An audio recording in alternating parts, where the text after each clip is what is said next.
When the Nets open their preseason against the Wizards on Sunday, the Nets have championship aspirations. So now comes the task of mapping out exactly how Brooklyn's coaching staff is going to utilize the former MVP. KD, what do you know so far?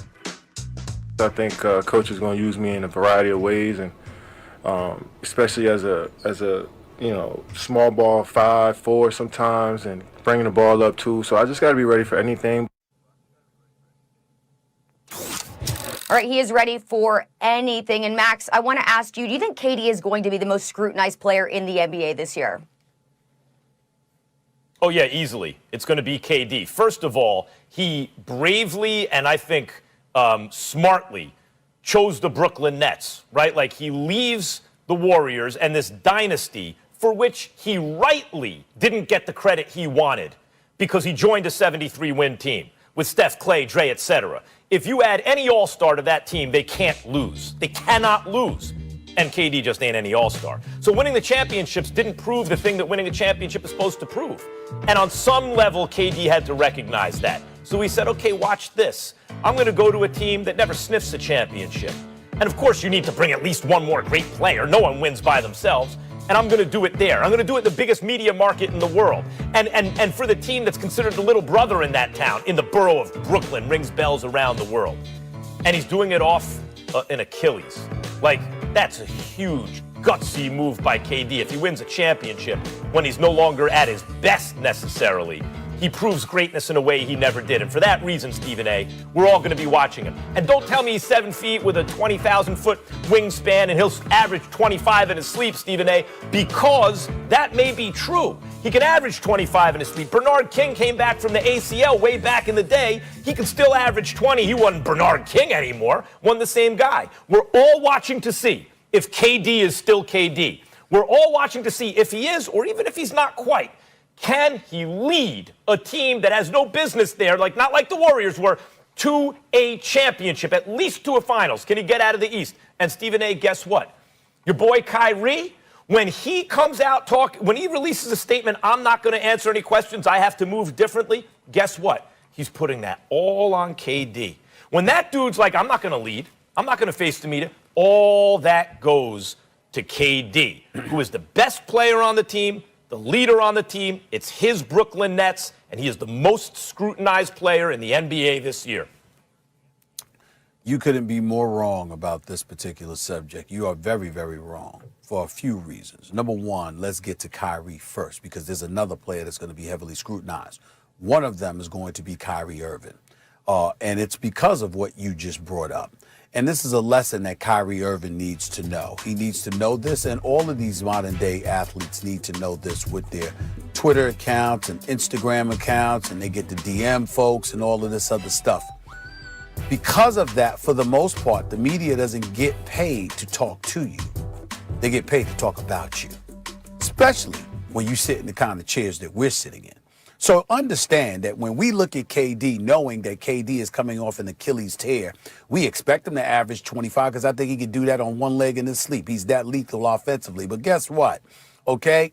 The fact of the matter is, when we talk about the Brooklyn Nets being a title contender, KD is going to give you what KD is going to give you. The question is, what's Kyrie going to give you? Is he going to play more than 20 games?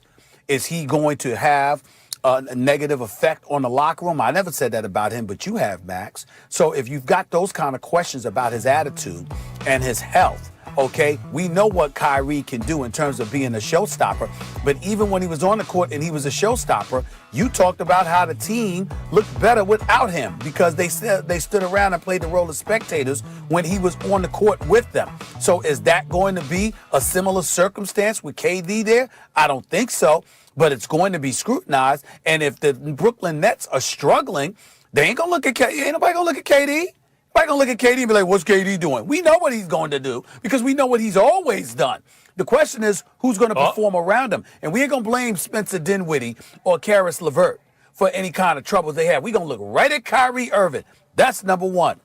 Here's the second player, Max. Are you ready for this one, Max? Because this is near and dear to your heart, Max Kellerman. Mm-hmm. Paul George. That guy is going to be scrutinized. Why? Because Paul George obviously has struggled on occasions in the playoffs. he specifically struggled in a Game 7 when he scored just 10 points on 4 of 16 shooting.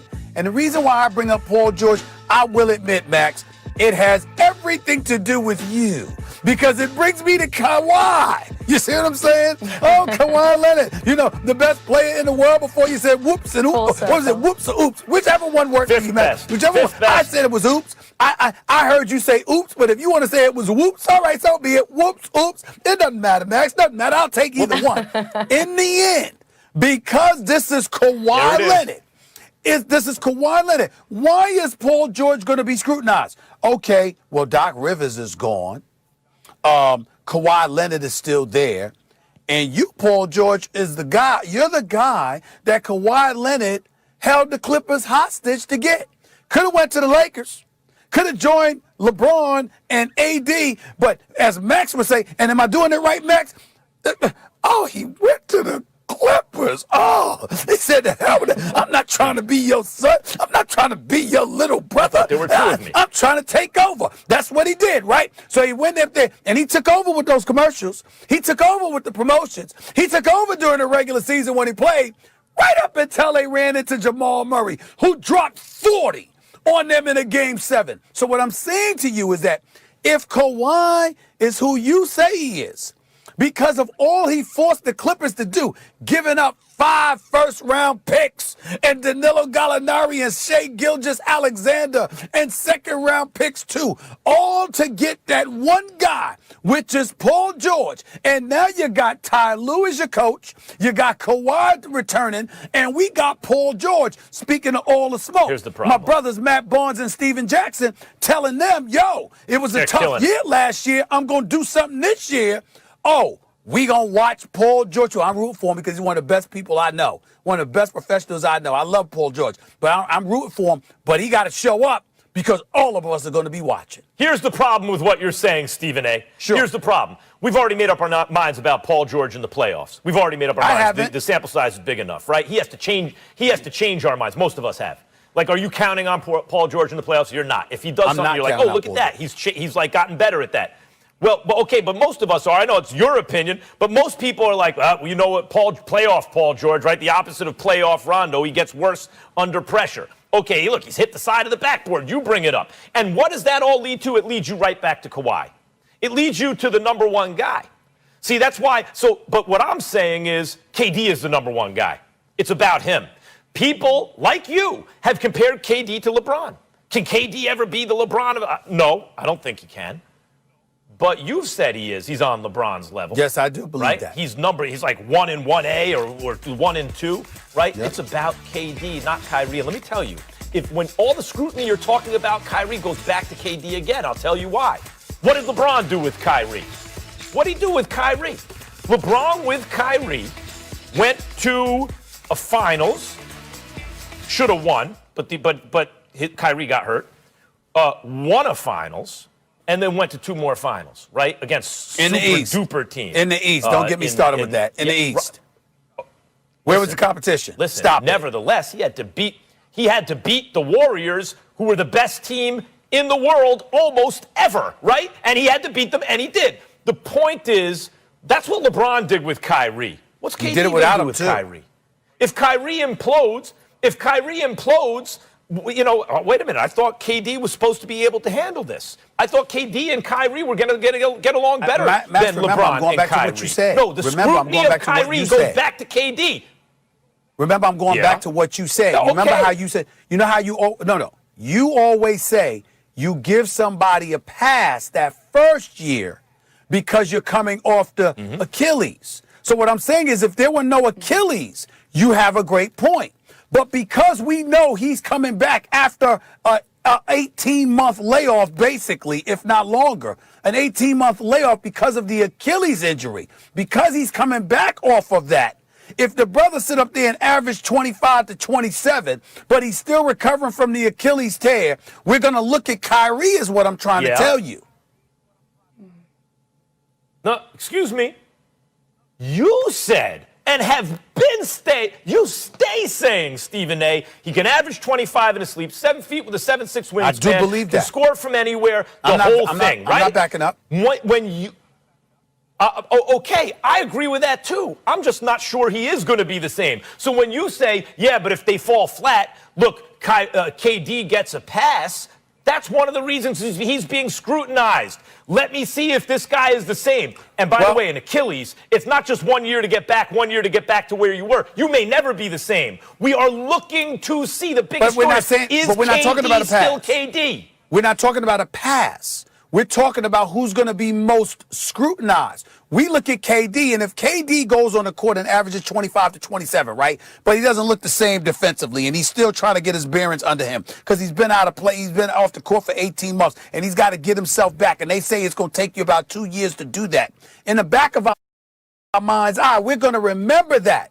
Kyrie doesn't have that excuse, despite this shoulder injury. He doesn't have that excuse. He's not getting that. He's not getting that level of latitude. And neither is Paul George. Of all time. And I don't just think you should expect that. And it's not that I'm anti-Durant. I love KD. I love watching him play. And I love his attitude. I love the fact that we've seen him go from what seemed to me from afar to be an insecure kid, and most kids are insecure, right, to a confident adult, who's not so thin-skinned and maybe doesn't have the same kind of rabbit ears he used to and is more, seems to me, to be more kind of satisfied with who he is and what he's done and where he's going. So all that's good. I root for him.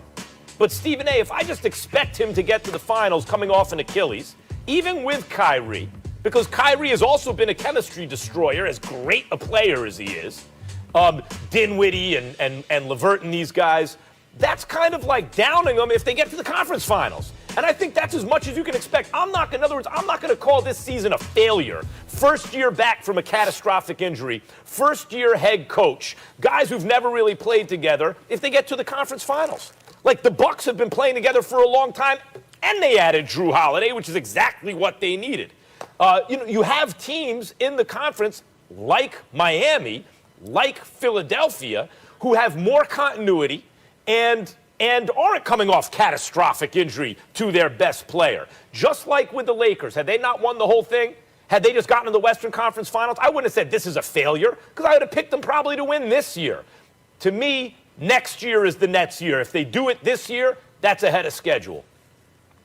I'm not expecting them to win the chip this year, but I expect them, if Kevin Durant is at least 80%, because I think he's that lethal, he's that phenomenal. I think better than 80%, they should be able to go to the finals. But it's not just because of Kevin Durant. Kevin Durant is sensational. We know what he brings to the table, and I don't think that he needs to be extremely athletic and 100% himself. The dude is 6'11" with a 7'6" wingspan and can pull up from 30. I think he'll be fine. He's going to easily average 25 a game if that's what he wants to do. Kyrie Irving had a shoulder injury, didn't have a leg injury. I expect him to be nothing short but spectacular. He's a showstopper. We know what he brings to the table. But here's the interesting element, and this is why I think that people don't need to sleep on the Nets in terms of getting to the finals. I think they need to make the move for James Harden to win it all, but I don't think they need to make that move to get to the finals, because I don't view the Eastern Conference the way that I view the West. When I look at the Eastern Conference, I'm thinking about a 26-year-old Spencer Dinwiddie that averaged 20 a game. I'm thinking about a Joe Harris who just got his new deal that shot 42+% from three-point range. I'm thinking about a Karis LeVert who averaged 18 points a game, and we know he could ball, especially what we saw him do, particularly in that game against Portland that they lost in the closeout game, those 8-game bubbles, those 8 games in a bubble where they were going up against Damian Lillard and those boys. These brothers can play, and when I look at what they bring to the table and how they can play, I don't underestimate nor do I sleep on what they bring to the table. I think that, combined with veteran leadership in that locker room to help Kevin Durant, I definitely think that when you look at it and it comes down to this, they got a superstar in Kevin Durant, who at 80%, by the way, is still a superstar. They got a showstopper in Kyrie Irving, and they got a bunch of supplementary parts that ain't average. These brothers, Karis LeVert, Spencer Dinwiddie, can play. Joe Harris can really, really shoot. Jared Allen's only 21 years of age, averaged 11 and 9. I'm looking at them and I'm saying, yo, man, I can't sleep on these brothers. The fact of the matter is, when I look at the Eastern Conference, the question is, who do you have that can really really neutralize or nullify what Kevin Durant can bring to the table. It still ain't the Greek Freak come playoff time because he don't have that kind of perimeter game to be that formidable. He'll get numbers, but when you really, really need guys to do some things, I don't think he's that guy. And as much as I love Drew Holiday and as an elite of a defender as he is, and as great of a two-way player as he is, I think the Nets have enough weapons where that wouldn't be enough. If Kevin Durant is plus 80%, I believe the Brooklyn Nets should be in the finals. Yeah, I'd say if Kevin Durant's closer to his real self. I mean, at 80%, let's call it Paul George. Forget about exactly the game, the size, like how much value is 80% of KD. Let's call that Paul George. I look at Paul George, Kyrie Irving, and in other words, Paul George about 80% of the player that KD is. I look at Paul George, Kyrie Irving, LeVert, and these guys, and I think that's a damn good team. But as soon as you stop thinking of KD like MVP KD and start thinking of him like an all-star or an all-star plus KD, now you think about matchups like the Bucks, where Giannis is an MVP caliber player, like where Drew Holiday is more than just an all-star when it matters most. Now, they didn't get Bogdanovich in that deal. Had they gotten Bogdanovich, even more. Still, they have Middleton and they have shooting. Brook Lopez can defend the rim and shoot. When I look at Philadelphia, Simmons and Embiid, in terms of upper-end talent and size, you can start to compare those guys to Kyrie and KD. Kyrie and KD more talented, but not much more talented. Those are two potential MVP caliber talents, and Daryl Morey has brought in real shooting. Not D and 3 guys instead of 3 and D like Josh Richardson, but Seth Curry and real 3 and D guy like Danny Green, not to mention Dwight Howard, who's very efficient in the paint and really good defensively, right? So I start to look at these other teams who have more continuity among their best players, not to mention Miami, Stephen A., where you say, no, they don't have the upper-end talent to match the Nets, but they have continuity, they have coaching, they have the organization, they have Jimmy Buckets, right? They have Tyler Hero, who we saw, damn, that dude is super young, and he is a baller. They have Bam, who just signed up. They have Tyler Duncan Robinson, who can shoot the lights out. They have a really good team. I see competition like that in the East. This ain't your big brother's big brother's East, right? This is the new East. They have better, higher-end teams.